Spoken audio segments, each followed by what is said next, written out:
Abram suas Bíblias em Lucas, capítulo de número 10. As pessoas perguntam, pastor, fulano, versículo de número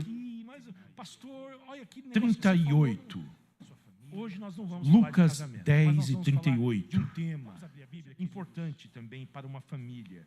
Abram suas Bíblias em Lucas, capítulo de número 10. As pessoas perguntam, pastor, fulano, versículo de número 38. Todos vocês encontraram? Lucas 10 e 38. Quando eles seguiam viagem, Jesus entrou numa aldeia. E certa mulher chamada Marta hospedou-o na sua casa. Marta tinha uma irmã chamada Maria, que, assentada aos pés do Senhor, ouvia o seu ensino. Todos vocês encontraram? Marta agitava-se de um lado para outro, ocupada em muitos serviços. Então se aproximou de Jesus e disse, o Senhor não se importa com o fato de minha irmã ter deixado que eu fique sozinha para servir? Marta agitava-se. Diga-lhe que venha me ajudar.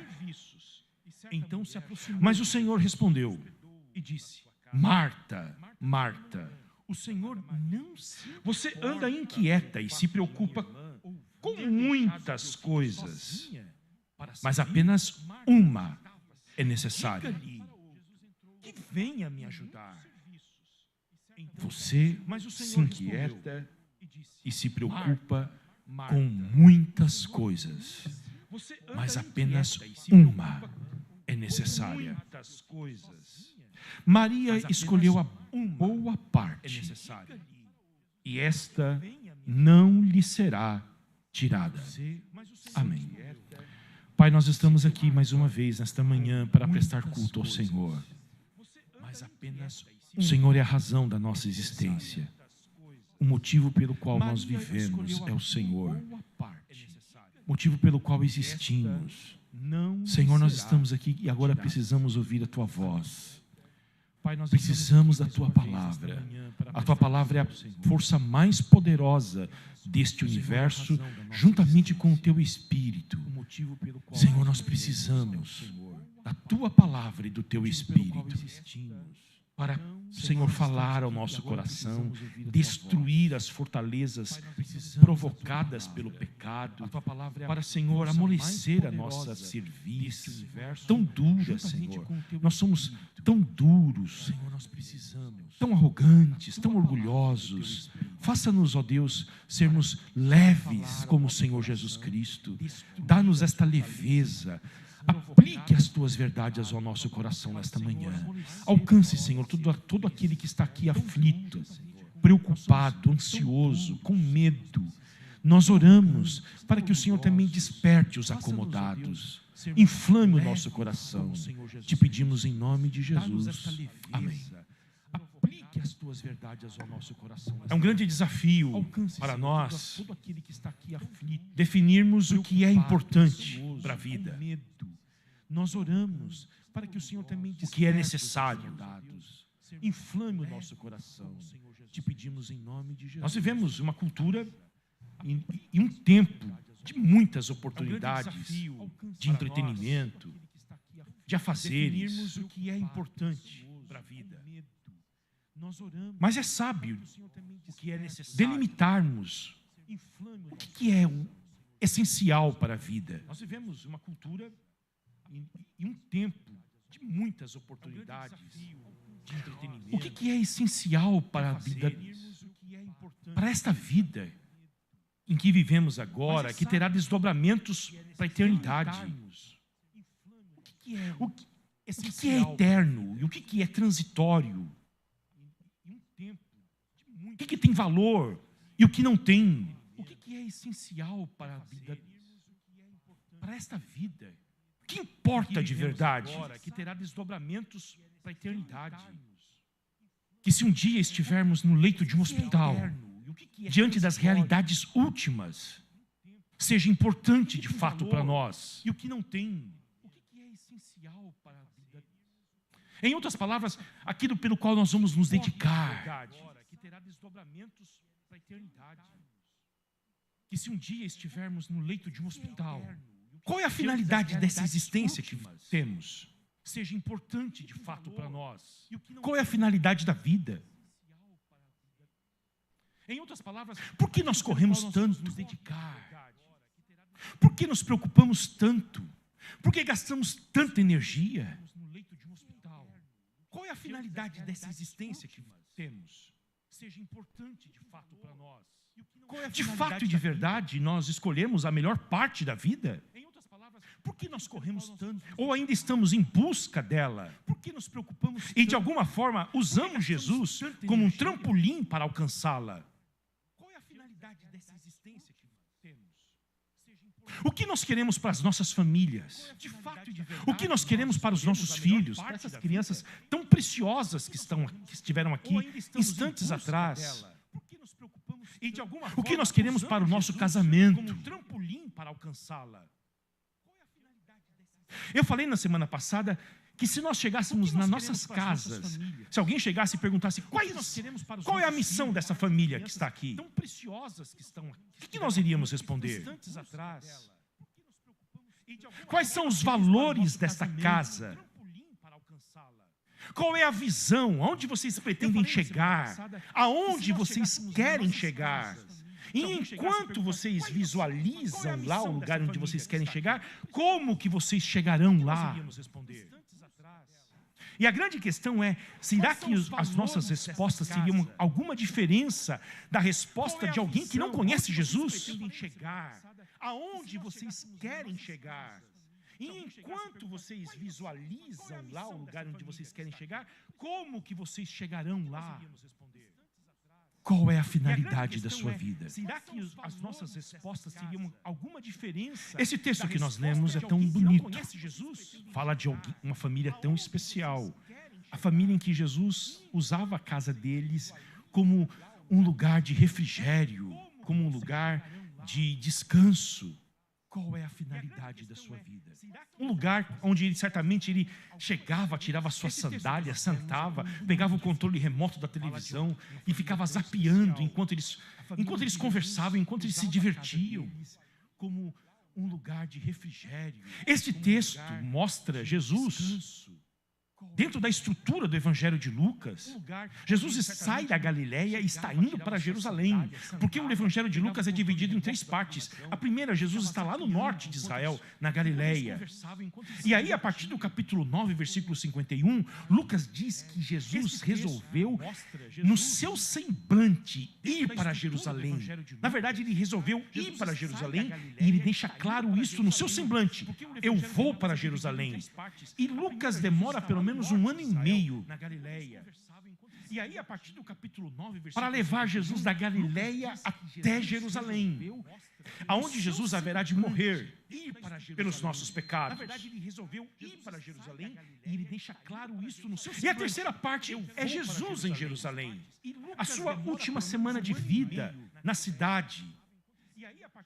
E aqui Jesus está viajando para lá. E no caminho ele para na casa desta família tão preciosa: Marta, Maria e Lázaro. E a terceira parte é Jesus em Jerusalém. E eu quero ver com vocês 3 coisas nesse texto que são importantes para nós, que precisamos definir o que é importante para as nossas vidas, o que é essencial, e de uma forma sábia delimitarmos isto e perseguirmos com afinco aquilo que Jesus determina como essencial para a vida. A primeira coisa mostra a soberania de Jesus. De uma forma sábia. Por quê? Porque no capítulo 10, o contexto é Jesus enviando os seus discípulos para pregar o Evangelho nas cidades da Galileia. E há 2 reações. Poucas pessoas recebem os seus discípulos e outras o rejeitam. E rejeitar os discípulos de Jesus é rejeitar o próprio Jesus. E aí Jesus afirma, e ele deixa claro isto, que ele não é pego de surpresa. com o fato de uma sociedade hostil o rejeitar. Olha o que ele diz no capítulo 10, versículo de número 21. Naquela hora, Jesus exultou no Espírito Santo e exclamou: graças te dou, ó Pai, Senhor do céu e da terra, porque escondeste estas coisas dos sábios e dos instruídos. Olha o que ele diz no capítulo 10, versículo de número 21. Naquela hora, Jesus e as revelaste aos pequeninos. Sim, ó Pai, porque assim foi do teu agrado. Tudo me foi entregue por meu Pai. Tudo. Tudo foi entregue ao Senhor Jesus Cristo. Ninguém sabe quem é o Filho, a não ser o Pai. E também ninguém sabe quem é o Pai, a não ser o Filho. E aquele a quem o Filho o quiser revelar. A soberania de Deus aqui está em ação. Deus se esconde de um grupo de pessoas e não deixa que eles o conheçam. E também ninguém sabe quem é o Pai, mas ele se revela a outros. E isso fica muito claro, vamos ver? No capítulo 10, versículo 25, nós temos um exemplo dessa soberania de Deus. Um homem instruído, olha só. Eis que certo homem, intérprete da lei. Ele conhece muito a Bíblia. Ele conhece muito teologia. Mas ele não vê em Jesus excelência. Ele não vê Jesus como o enviado do Pai. Ele não enxerga Jesus como o grande tesouro da sua vida. Ele enxerga Jesus como um homem qualquer. E tudo que ele faz em relação a Jesus é isto aqui, ó. Se levantou com o objetivo de pôr Jesus à prova. Ele perguntou: mestre, que farei para herdar a vida eterna? Não é uma pergunta de alguém com desejo de fato, de verdade, de conhecer a Deus.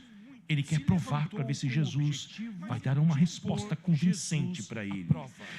E no versículo 29, olha só, mas ele, querendo justificar-se, perguntou a Jesus: quem é o meu próximo? Não é uma pergunta de alguém. Então ele está diante da palavra de Deus, mas ele não enxerga nada.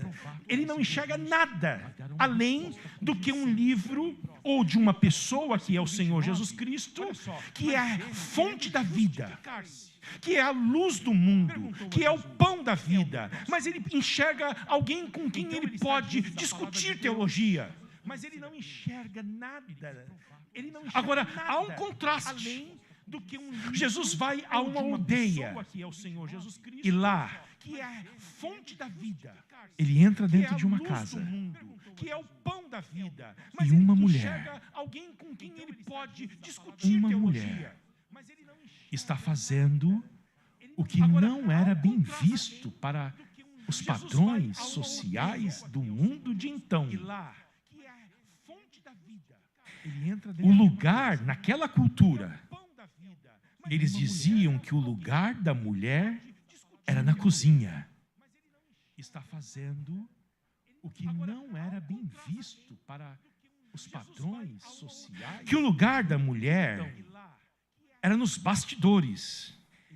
Nunca ela deveria estar sentada ouvindo um rabino, ouvindo a mensagem de Deus. Eles diziam em Israel que não deveria se gastar saliva, tempo, ensinando a Bíblia para uma mulher, ouvindo um rabino. Agora Jesus esconde as suas verdades profundas e quem Ele é, dos sábios e dos entendidos.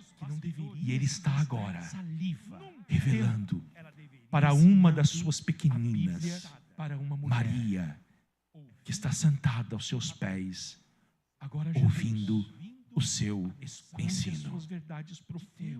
E quem Ele é, dos sábios e dos entendidos. Maria, irmã da Marta, é a primeira vez que ela aparece na Bíblia. que está sentada aos seus pés. E ela está fazendo aquilo que caracteriza um verdadeiro discípulo de Jesus: sentar-se aos pés do seu mestre. É a primeira vez que ela aparece. E ela aparece 3 vezes na Bíblia. Esta é a primeira. Ela está em casa. Jesus está de passagem pela aldeia. Ela tem a rica oportunidade de tê-lo em casa. E ela aparece 3 vezes. É a cultura da hospitalidade. Será que se Jesus passasse pelas nossas cidades hoje, nós teríamos disposição de recebê-lo? Ela tem a rica oportunidade de tê-lo em casa. Ah, sim, Jesus sim. Mas lembre-se, ele não ia sozinho, ele ia com 12 homens com ele. Será que se Jesus passasse pelas nossas cidades hoje, nós teríamos... Ah, não dá para fazer um pequeno grupo em casa, você viu, a sala é pequena. Que não dá, essa turma come demais. Sim, Jesus sim. Mas lembre-se, ele não ia sozinho, ele ia com 12 homens. Imagina aqueles homens suados, do sol, a poeira no pé, nas roupas, entrando todos eles dentro de... Aquele bando de pescadores. A primeira vez ela está sentada aos pés de Jesus. Imagina aqueles homens suados. A segunda vez, vocês querem ver? Evangelho de João, capítulo 11. Nas roupas, entrando todos eles dentro de... Aquele bando de pescadores. A primeira vez ela está sentada aos pés de Jesus. Versículo de número 32. Imagina aqueles homens suados. A segunda vez, vocês querem ver? Evangelho de João, capítulo 11. Quando Maria chegou ao lugar onde Jesus estava, ao vê-lo, lançou-se aos seus pés, dizendo, versículo de número 32, se o Senhor estivesse aqui, o meu irmão não teria morrido. Quando Maria chegou ao lugar onde Jesus estava, ela está chorando aos pés de Jesus. Lançou-se aos seus pés. A terceira vez, vamos ver? Capítulo 12. Dizendo, versículo de número 32. Se o Senhor estivesse... Versículo de número 3. O meu irmão não teria... Então Maria, pegando um frasco de perfume de nardo puro. Vocês sabem que isso era muito caro. Era muito caro, muito precioso. Então Maria ungiu os pés de Jesus de perfume de nardo e os enxugou com os seus cabelos. Era muito caro. E toda a casa se encheu com o cheiro do perfume. Ungiu os pés. Maria está sentada aos pés de Jesus, escutando o seu ensino. Maria está sentada aos pés de Jesus, orando. Maria está sentada, agora está ajoelhada aos pés de Jesus, se encheu, agradecendo. Ela é uma discípula do Senhor. Maria está sentada aos pés de Jesus, escutando o seu ensino. Maria está sentada aos pés de Jesus. O Senhor esconde as suas verdades dos sábios e dos instruídos e revela aos pequeninos para que eles se dobrem diante dele. Ela é uma discípula do Senhor. Para que eles se sentem para ouvi-lo, possam se sentar para ouvi-lo, para que eles possam adorar com gratidão e com louvor. E dos instruídos e revela aos pequeninos.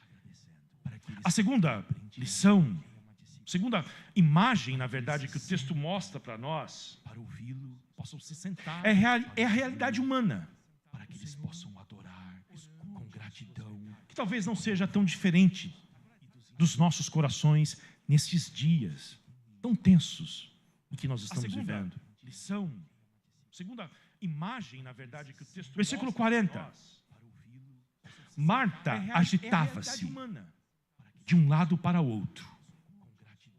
Que talvez não seja tão diferente dos nossos corações. Eu imagino que ela estava fazendo a faxina, tão tensos o que nós estamos vivendo. Porque Jesus não mandou um SMS, nem um WhatsApp, nem ligou antes para avisar que estava chegando. Marta agitava-se. Eu imagino que ela estava ao mesmo tempo cozinhando. Talvez não seja tão diferente dos nossos corações. Foi o dia que a ajudante não foi. E a irmã dela está sentada aos pés de Jesus. Então você imagina essa mulher correndo de um lado para outro, agitada. Agora, a tradução desse texto, desse verbo agitada, é distraída. Foi o dia que a ajudante não foi. E o que diz depois? Ocupada, distraída de novo. Você imagina essa mulher correndo de um lado para outro, em muitos serviços. Agora, a tradução desse texto, desse verbo agitada, é distraída. Distraída. Distraída. E o que diz depois? Ocupada, inquieta, distraída de novo, preocupada. Em muitos ela está inquieta e preocupada e, na verdade, distraída. Porque ela deseja marcar Jesus com uma grande hospitalidade. Não é errado, inquieta, mas ao mesmo tempo está errado. O Senhor do universo está na sua casa, na verdade distraída. Aquele que criou todas as coisas pela palavra do seu poder e a sustenta até hoje com a palavra do seu poder. Este Deus, cheio de graça e de verdade, está na sua casa e ela está na cozinha. O Senhor do meu Deus do céu, o frango tem que estar no ponto. Eu preciso fazer uma salada assim, eu preciso disso, eu preciso aquilo, eu preciso de uma mesa bonita para servir. Daqui uns dias, o Senhor do universo estará na cruz, mas Ele está agora na sua casa. E ela está distraída. No ponto. Eu preciso fazer uma salada assim, eu preciso disso, eu preciso aquilo, eu preciso de uma mesa. Ela entende que não é tão importante para ela ouvi-lo. Mas Ele está agora na sua casa. Para ela é mais importante dar algo para o Senhor do universo, que não precisa nada dela, do que receber dele. Na verdade, ela entende que não é necessário receber dele nada nesse instante. Ela quer dar algo para ele. Mas Ele está agora na sua casa. Para ela é mais importante dar algo para o Senhor. E por que ela está distraída? E por que ela está agitada, preocupada? E eu imagino que ela deu vários sinais durante o momento. Sabe o que é dar algo para sua irmã ver se te tocava? Sabe quando você começa a bater as coisas na cozinha? Bate a panela. Mas como a irmã não levantou, não se levantou, ela não trate isso de somenos. Ela teve a coragem para sua irmã ver se te tocava. Sabe quando você começa a bater as coisas na cozinha? De dar ordens para Jesus. Bate a panela. Deve ter pensado, estou na minha casa mesmo. Não levantou. Na minha casa mando eu. Ela não trate. Ela não imaginava que o dono da casa dela estava na casa dela. O Senhor do universo, o dono da sua vida. De dar ordens para Jesus. Bate a panela. Deve ter pensado, estou na minha casa mesmo. E agora, quando nós não damos valor à palavra de Jesus, nós podemos cometer, queridos, erros e equívocos que na verdade são pecados, que nós talvez vamos nos arrepender para o resto da nossa vida. Senhor, o Senhor não se importa comigo. O Senhor está vendo eu desde a hora que o Senhor chegou. Eu estou trabalhando aqui e o Senhor não se importa comigo, porque o Senhor não deu ordens para minha irmã levantar e ir me ajudar. Nós talvez vamos nos arrepender para o resto da nossa vida. Senhor, diga para ela que ela tem que vir me servir. Diga para ela. O Senhor está vendo eu desde a hora que o Senhor chegou. Eu estou trabalhando aqui e o Senhor não se importa comigo, porque o Senhor não deu ordens para minha irmã levantar. Ela rejeita a palavra do Senhor e ela se dirige para dar uma palavra ao Senhor. Diga para ela que ela tem que vir me servir. Agora, Nós precisamos deixar muito claro isto,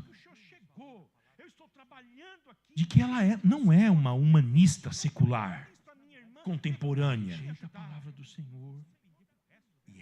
Ela é alguém que recebe o Senhor Jesus na sua casa, o ama, o adora. Agora, ela não é nenhuma humanista, ela não é nenhuma agnóstica, que despreza a palavra de Deus e trata como só menos contemporânea.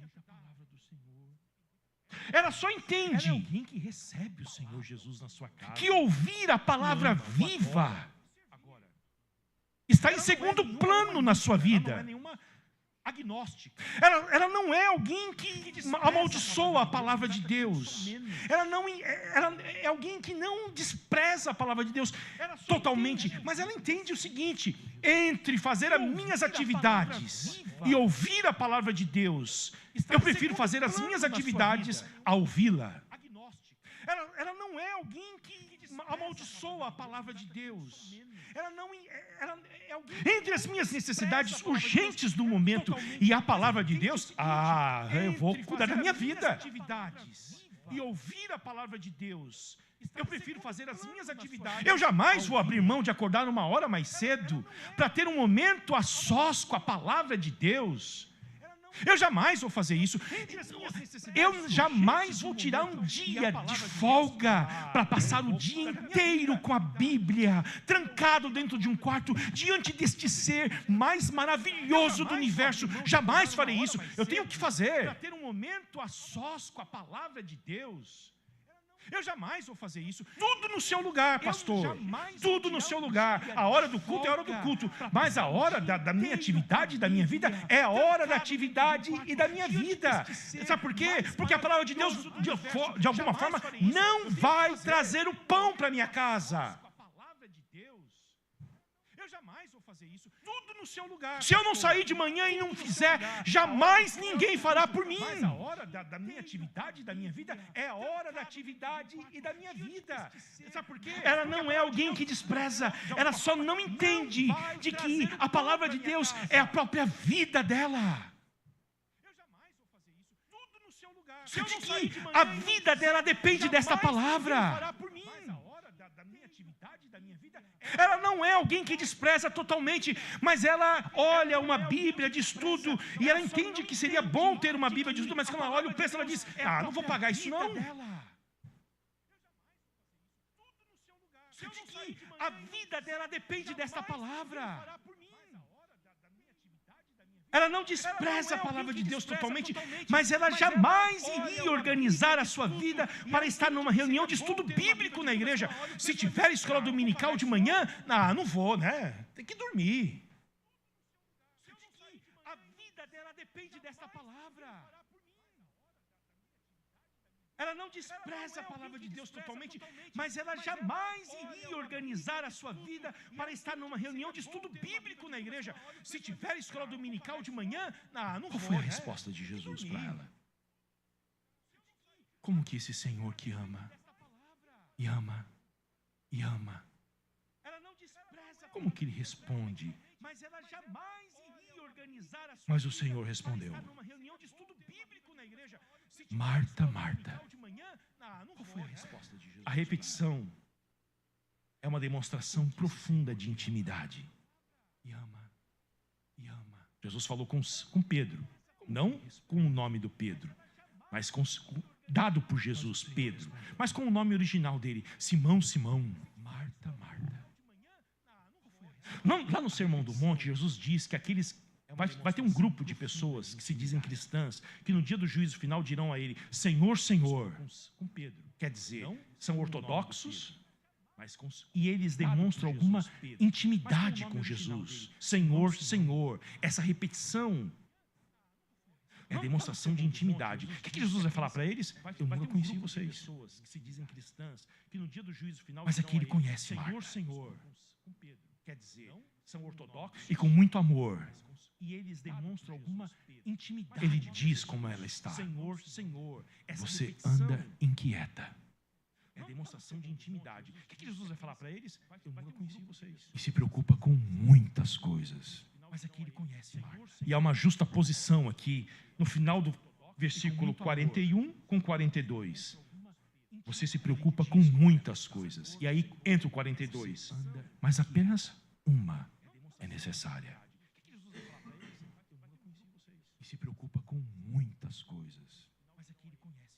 E há uma justa posição aqui, no final do versículo 41. Kierkegaard, um filósofo dinamarquês cristão, ele dizia que um homem santo é um homem que deseja apenas uma coisa. Nós temos uma ideia de santidade que é talvez muito distante da Bíblia. Kierkegaard, um filósofo dinamarquês cristão, ele dizia que um homem santo é um homem... Vocês lembram do Davi? Ele diz, uma coisa, apenas uma coisa, pedi ao Senhor e a buscarei. Nós temos uma ideia de santidade. O que ele pediu? Muito distante da Bíblia. Que eu possa morar na tua casa todos os dias da minha vida. Vocês lembram do... Para quê? Ele diz, uma coisa. Pedi ao Senhor. Para te contemplar. E a buscarei. Nós temos uma ideia. Contemplação. O que ele pediu? Distante da Bíblia. Que eu possa morar. Falar para os cristãos hoje evangélicos, o que é contemplação? Eles vão falar, é olhar os prédios na praia? Para quê? Essa é uma das disciplinas mais ricas da tradição cristã. Contemplação. Agora, isso não acontece de forma apressada. Nós moramos num lugar com tantos recursos naturais, tantas belezas. E eu vou fazer uma pergunta para você. Você tem contemplado as obras do Senhor? Aquilo que o profeta Isaías diz, que toda a terra está cheia da tua glória. Isso não acontece, talvez não apressada, porque não tem tempo. Nós moramos num lugar com tanto... Esses dias eu estava subindo lá para a minha quebrada, lá onde eu moro, e eu vou fazer uma pergunta para você. Aquele morro, aquela floresta lá atrás, e o pôr do sol. Eu falei, Senhor, eu queria parar aqui agora e ficar sozinho aqui, olhando o pôr do sol, aquele cor vermelho, alaranjado. E lembrar do que o Davi disse, os céus manifestam a glória de Deus, e o firmamento anuncia as obras das suas mãos. E o pôr do sol, eu falei, Senhor, eu queria parar aqui agora e ficar sozinho aqui, olhando o pôr do sol, aquele cor uma coisa. E lembrar do que Marta, disse, há uma cultura que diz que você precisa de muitas coisas para ser feliz.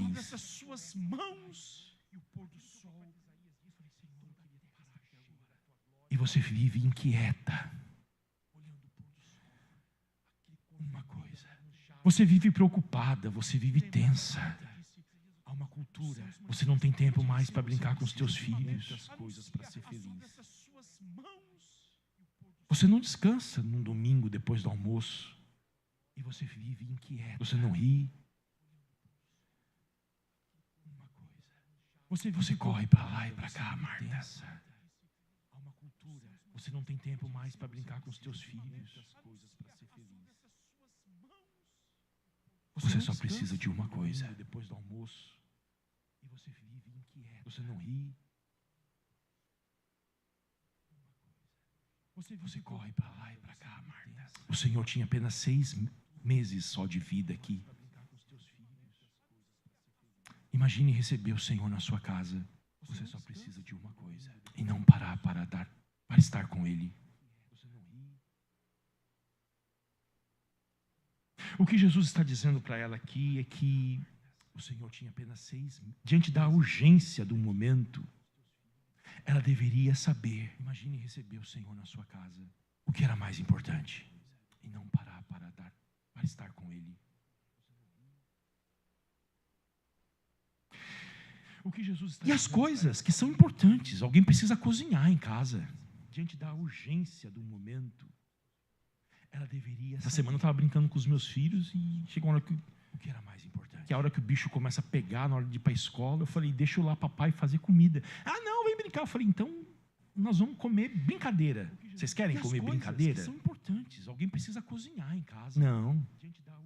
Então, alguém tem que cozinhar. Mas qual é o mais importante da vida? Qual é o mais importante da vida? Na hora de ir para a escola, eu falei, deixa eu lá papai fazer comida. Ah, não, vem brincar. Eu falei, então Nós vamos comer brincadeira. Marta, Vocês querem comer brincadeira? não se distraia. Precisa cozinhar em casa. Não. Apenas uma coisa é necessária. Alguém tem que cozinhar. Mas qual é o mais importante da vida? E olha o que ele diz sobre a Maria. Maria escolheu a boa porção aqui no grego. Marta, a minha porção, o salmista diz, é o Senhor. A gente canta isso. Aí quando chega amanhã, minha porção é o meu trabalho, o meu entretenimento, as redes sociais, a atividade física. A minha porção é o Senhor. A minha porção, o salmista diz, é o Senhor. A gente canta isso. E esta não lhe será tirada. Minha porção é o meu trabalho. A aderência da palavra de Deus. Eu fiquei pensando nisso. A aderência. Essa palavra gruda em nós, na nossa alma, e ela não será tirada mais. Muitas coisas serão tiradas de nós nessa vida. O seu cônjuge um dia será tirado de você, os teus filhos, a tua casa, a tua vida, mas a palavra de Deus não. Eu fiquei pensando nisso, a aderência. Porque aquele que começou a boa obra, com a palavra dele, haverá de concluí-la até o dia final. O seu cônjuge um dia será tirado de você. O impacto da palavra é aqui nesta vida. E o impacto da palavra é para a vida vindoura também, para a eternidade. Porque aquele que começou ela escolheu a boa porção. Isso não vai ser tirado dela. Até o dia final. Muitas coisas que você faz não irão durar eternamente. Nesta vida, e o impacto da palavra é para a vida vindoura também, para a eternidade. O dia, ela escolheu a hora, o momento em que você se recolhe para o seu quarto. Dobre os teus joelhos com este livro. Muitas coisas que você faz e fica a sós não irão Jesus durar e diz, eternamente. obrigado pela tua palavra. Meu prazer está nela. E nela eu medito dia e noite. Eu quero conhecer o Senhor. Aliás, eu quero comungar contigo. Eu quero falar contigo e ouvir, aprender a disciplinar a minha alma e o meu ouvido para te ouvir. Eu quero te conhecer. Eu te amo. Nela eu medito dia e noite. Eu quero conhecer o Senhor. Diante disso, eu queria destacar rapidamente algumas lições práticas para nós. Amém? Eu quero te conhecer. Eu te amo. Se Jesus Cristo visitasse a sua casa hoje, diante disso, eu queria destacar rapidamente algumas lições práticas para nós. Como você iria definir as prioridades? Amém? Eu quero te conhecer. Que são legítimas. Seu trabalho, seus filhos, ministério na igreja, cuidado com seu corpo. Como você iria definir as prioridades? Momento de recreação no celular, distração, que são legítimas. Seu trabalho, seus filhos. Você teria tempo para ficar com ele na sua casa? Cuidado com seu corpo. Como você iria definir as prioridades? Momento de nem que fosse 10 minutos. Estou pensando nas mamães aqui, tão ocupadas. Agora os marmanjos. Você teria tempo para ficar com ele na sua casa? Cuidado com seu corpo. Queridos, o que faz um lar cristão? Nem que fosse 10 minutos. Estou pensando nas mamães aqui. O que faz um lar ser um lar cristão? Agora os marmanjos. Ter estudo bíblico lá? Sim, isso inclui. Mas isso não faz um lar cristão. Nas sinagogas em Israel tinha estudo bíblico todo sábado. Um lar ser um lar cristão. Ter estudo bíblico lá é a formação. Aqui, ó. E desce para cá. De uma verdade que os nossos antepassados lá em Westminster escreveram no catecismo dos presbiterianos. A finalidade da vida humana é a formação. Qual é? Aqui, ó, glorificar a Deus e desfrutar dele para sempre. É isso, queridos. Glorificar a Deus e desfrutar dele para sempre. Porque você pode fazer estudo bíblico com seus filhos, você pode fazer culto e não glorificar a Deus e não desfrutar dele para sempre. É isso, queridos. O que forma um lar cristão é essas premissas. Isso vai incluir o que se gasta de tempo nessa casa, a quantidade de horas na frente da televisão, e não glorificar a Deus.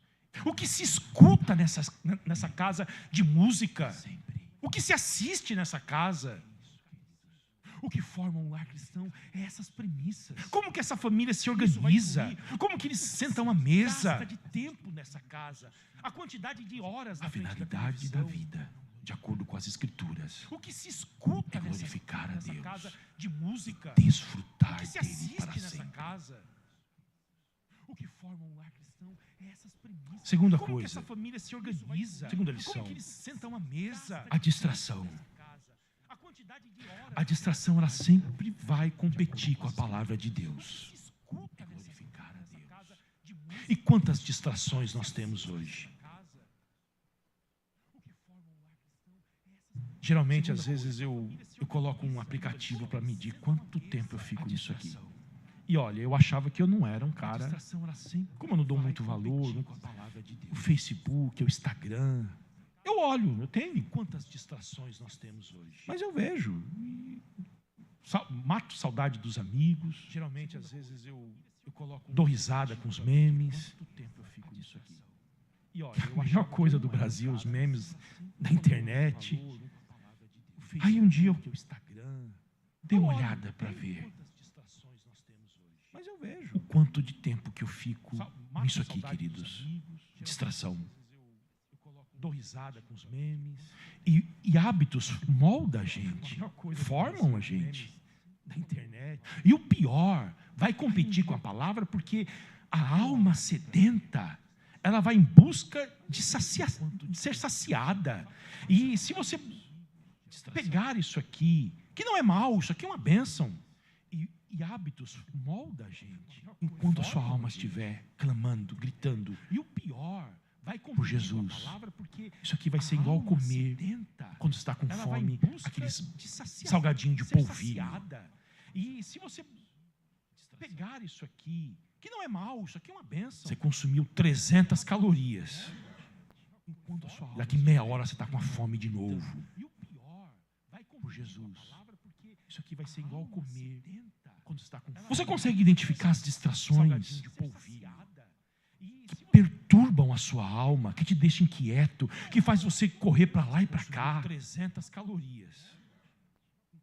Daqui meia hora. Você estaria disposto a tornar a sua vida mais simples? Porque tudo que Deus faz é glorioso, mas é simples. Olha só o culto, queridos. A igreja se envolveu com as questões complexas que tem feito pastores chorar nos bastidores. Por quê? Porque as prescrições da Bíblia para o culto é muito simples. Porque tudo que Deus faz é vocês vão se reunir, vocês vão cantar. Não está dizendo quantos instrumentos tem que ter, quantas vozes deve ter também. Vocês vão ouvir a palavra, vocês vão orar, vocês vão confessar os seus pecados, vocês vão trazer os dízimos, as ofertas, e depois vocês vão embora. E nós transformamos isso numa máquina Vocês vão se reunir, complexa. Não está dizendo quantos instrumentos tem que ter, quantas vozes deve ter também. Vocês vão ouvir a palavra, vocês vão orar. Você estaria disposto a simplificar a sua vida? Vocês vão trazer os dízimos, as ofertas. A dizer não para muitas coisas importantes, mas para ter energia, tempo, a mente limpa, a alma sedenta para estar com a palavra. Você estaria disposto a simplificar a sua vida? A dizer não? Eu não estou dizendo que você tem que virar monge, mas para ter energia, tempo, a mente limpa, Terceiro e último, a alma sedenta. há uma porção nesta vida Você estaria disposto a simplificar a sua vida? que os filhos de Deus recebem. A dizer não? Eu não estou dizendo que você Essa tem que virar porção é mão Jesus. para ter energia. A minha porção é o Senhor. Portanto, nele esperarei. Terceiro e último, A alma sedenta. há uma porção nesta vida. Jesus é a nossa herança que os filhos de Deus recebem. Jesus é a nossa herança. A minha porção é o Senhor. Portanto, nele esperarei. Ele esperava que você estivesse aqui hoje de manhã, sentasse aos pés dele, a nossa herança, cantasse para ele, orasse para ele, é a nossa herança, escutasse o que ele tem para te dizer. Ele esperava por você. Portanto, nele esperarei. Ele esperava que você estivesse aqui hoje. A nossa porção é Jesus. Sentasse aos pés. A nossa riqueza é Jesus. A nossa alegria é Jesus. A nossa esperança é Jesus. A nossa satisfação é Jesus. O motivo do nosso contentamento é Jesus. O motivo da nossa saúde é Jesus. O motivo de trabalharmos é Jesus. O motivo de ganharmos dinheiro, muito ou pouco, é Jesus. O motivo de termos filhos é Jesus. O motivo de não termos filhos também é para Jesus. O motivo de casarmos é Jesus. E aquilo que eu falei domingo, o casamento é a beleza do Evangelho. E se não casarmos também é para Jesus. Ganharmos dinheiro, muito ou pouco, é Jesus. O motivo de Jesus termos filhos Nazareno é Jesus. é tudo que eu tenho. O motivo de não termos filhos É tudo que eu para tenho. Jesus. Jesus de Nazaré. É Jesus. Ele é a esperança da minha alma. Ele é a certeza do meu porvir. Ele é a garantia do perdão dos meus pecados. Ele é a certeza de que a minha vida vale a pena. Jesus, Será que nós temos coragem de dizer, como o salmista disse no Salmo 119, Jesus de Nazaré, para mim mais vale Ele é a esperança da minha procede alma. da tua Ele é a boca certeza do meu porvir. milhares Ele é a garantia do de perdão dos meus peças pecados. de Ele é a ouro certeza de que a minha ou de vida prata. vale a pena. Quanto amo a tua lei, é a minha meditação todo dia. Para mim mais vale. Quão doces são as tuas palavras ao meu paladar, mais do que o mel a minha boca. Ou de prata. Se a tua lei não tivesse sido o meu prazer, há muito eu teria perecido na minha angústia. Mais do que o mel. Amo os teus mandamentos mais do que o ouro. Mais do que o ouro refinado. Fico acordado nas vigílias da noite para meditar na tua palavra. Na minha Grande paz tem os que amam a tua lei.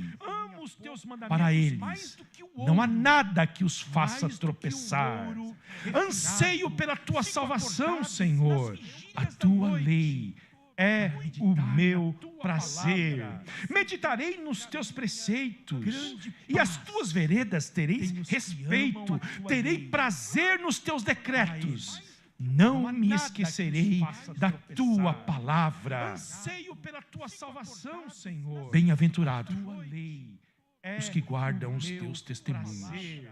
Meditarei e o nos buscam teus preceitos. de todo o coração. E as tuas veredas tereis É isto. respeito, terei prazer nos teus decretos. Não Se Jesus me estivesse hoje à esquecerei tarde na da nossa casa, e tua ele vai estar lá. palavra. Anseio pela tua salvação. Ele está aqui. Bem-aventurado Onde estiverem 2 ou 3 reunidos em meu nome, eu estarei. Nós iríamos ter que organizar as nossas prioridades. O que eu preciso de fato? Ele diz que eu preciso só de uma coisa. Tem um amigo, vou encerrar com isso, que foi num mosteiro, passar uns dias em silêncio.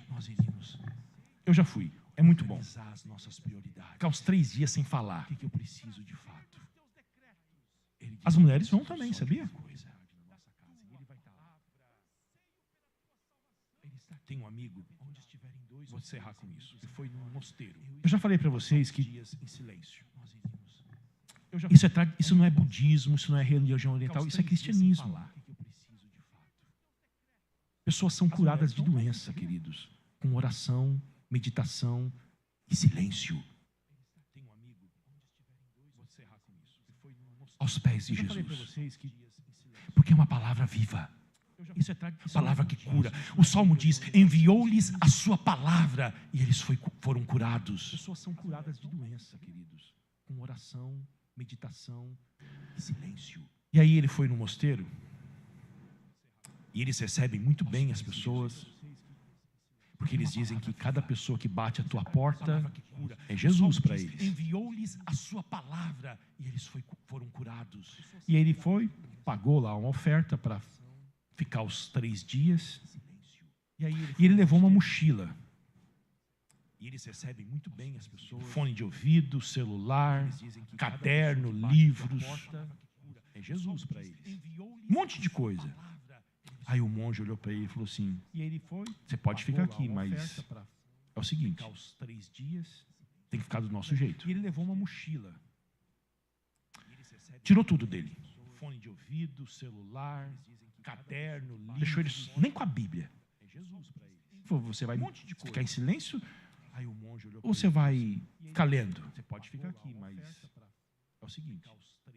Tirou as roupas dele também. E ele levou uma mochila. Deixou ele com o mínimo. Tirou tudo dele. Aí, um senso de humor extraordinário. Nem com a Bíblia. O administrador olhou para ele e falou assim: tá bom? E ele: ou você vai ficar lendo? E se você achar que precisa de alguma coisa, vem aqui conversar comigo. Tirou as roupas dele também. Que eu vou convencer você de que você não precisa. Que Deus te abençoe na sua jornada. Um senso de humor extraordinário. Uma coisa é necessária. Assim, tá bom? E ele: ou você vai ficar lendo? Jesus. Se você achar que precisa de alguma as coisa, outras, vem aqui conversar comigo. Ele diz que eu vou convencer você de que se você o buscar, elas serão acrescentadas na sua jornada. Você crê nisto? Vamos orar? Uma coisa é necessária. Tá bom? Você vai ficar lendo. Jesus. Se você achar que precisa de alguma as outras, coisa, Senhor, Ele diz que eu vou convencer você de que tenha misericórdia de nós, Senhor. Serão acrescentadas na sua jornada. Nestes dias tão barulhentos, vamos orar? Nesses dias tão tensos, ó Deus, tenha misericórdia de nós, porque nós carregamos essa tensão dentro de nós. Nós descarregamos no nosso cônjuge, nos nossos filhos. Nós vivemos uma vida pesada. Nós não estamos satisfeitos. Estamos sempre ansiosos, tensos. O Senhor é o rio da vida, a água da vida. Jesus, tenha misericórdia de nós nesta manhã, Senhor. Faça-nos entender de que nós já temos a Ti, Senhor. E que nós precisamos apenas, ó Deus, entendermos isto com a verdade. Nós já temos a Ti, a água da vida. Jesus, tenha misericórdia. Mude a gente, Senhor. Mude as nossas casas. Mude a nossa estrutura, a nossa maneira de viver. Que nós já temos a Ti, Senhor. Nós te pedimos isto. Em nome de Jesus. Faz-me chegar aos Teus rios, Senhor. Faz-me chegar aos Teus rios, Senhor. Faz-me chegar aos Teus rios, Senhor. Faz-me chegar, faz-me beber